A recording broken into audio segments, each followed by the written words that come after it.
Anyone who drives to work in Sydney knows it's an expensive business, but they might be surprised just how expensive. If you live in Windsor, it could be as much as $14,000 a year, and that's for a small car.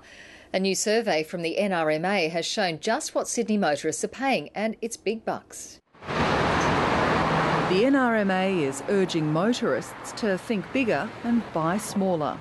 Just make sure that you buy the car that suits your needs. It's silly to buy a large four-wheel drive that seats 7 if you're only driving into the city each day.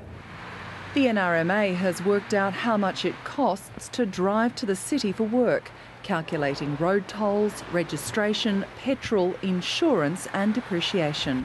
The figures show for the smallest car, drivers pay more than $230 a week from Campbelltown, $180 a week from Sutherland and about $120 from Manly.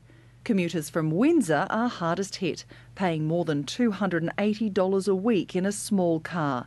The bigger the car, the bigger the cost.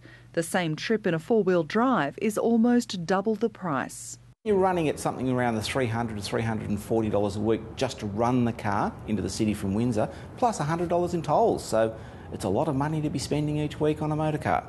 Sydney motorists aren't surprised. No, because there's a couple of toll roads, or 3 or 4, yeah. And then the bridge. And then plus you have to pay for the parking as well. So yeah, it's $250 to $300 sometimes, yeah.